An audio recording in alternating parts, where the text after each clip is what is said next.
날마다 쓰는 나의 신앙일기 TV 데일리 큐티 나무향기입니다. 오늘은 11월 7일 화요일입니다. 오늘 함께 묵상할 성경 본문은 마태복음 26장 69절에서 75절입니다.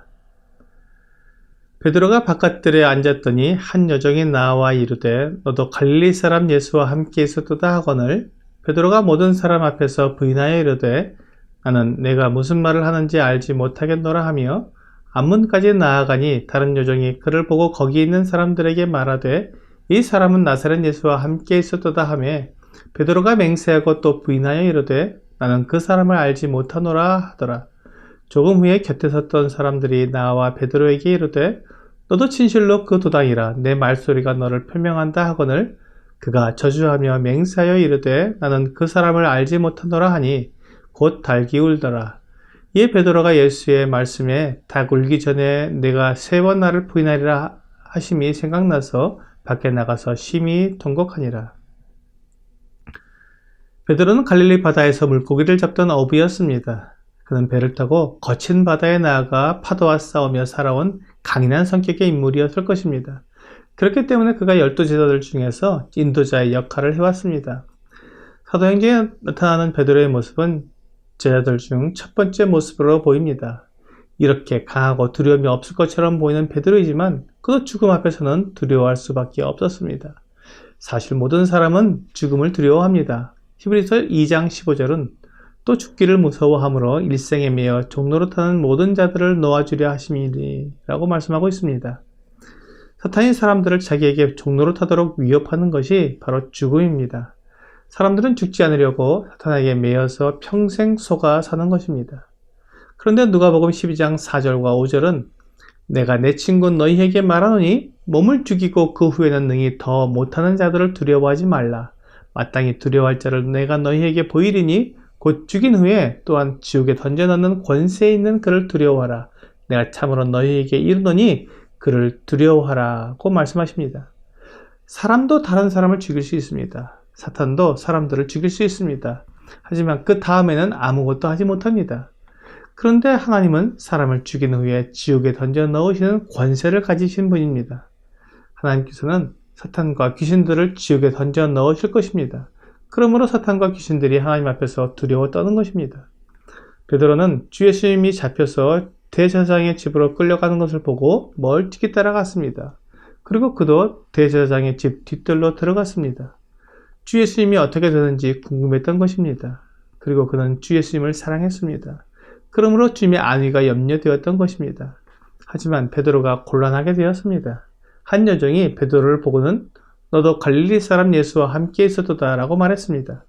그러자 베드로는 그곳에 있는 모든 사람들 앞에서 부인했습니다.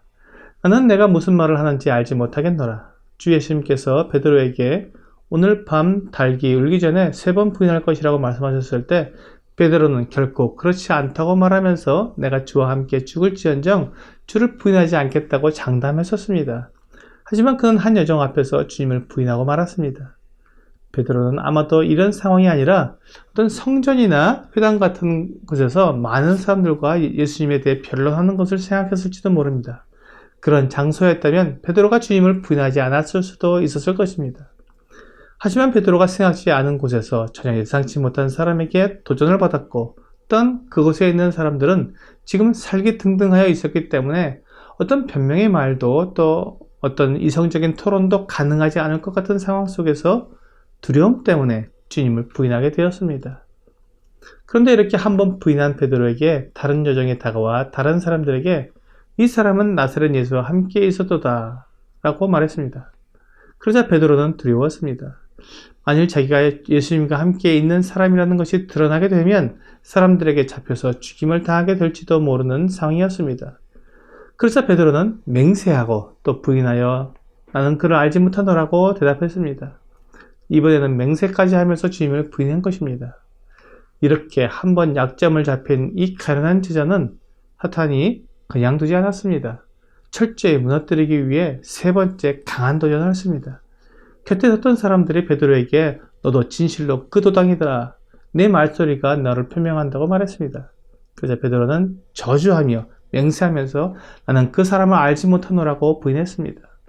베드로는 주님을 저주했습니다. 그리고 맹세했습니다. 그리고 부인했습니다. 만일 베드로가 예수님의 제자라면 저주하고 맹세하며 부인할 수는 없었을 것이라고 사람들은 생각했을 것입니다. 그래서 베드로를 더 이상 추궁하지 않았습니다. 베드로는 죽을지언정 주님을 부인하지 않겠다고 말했지만 실제로는 자기 목숨을 위해 주님을 저주하고 맹세하며 부인했습니다.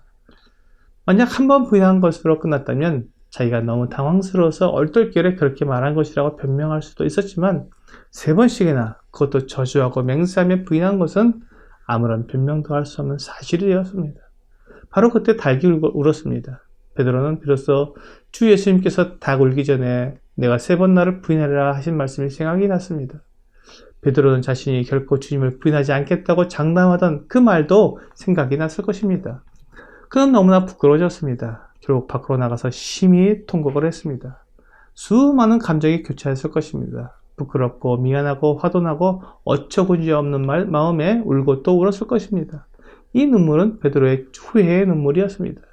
자신의 어리석은 행동에 대한 후회의 눈물이었습니다.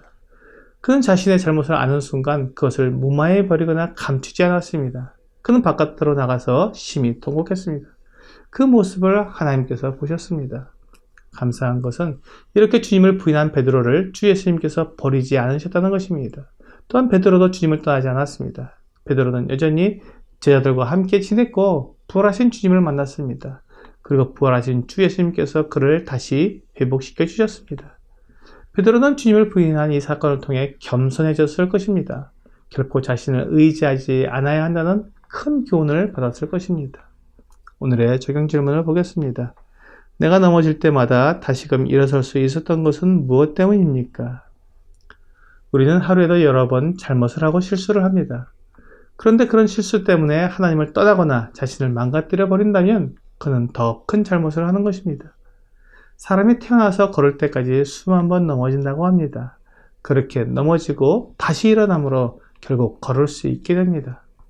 우리가 넘어질 때 하나님은 결코 정죄하지 않습니다. 다만 회개하고 돌아오기를 바라실 뿐입니다.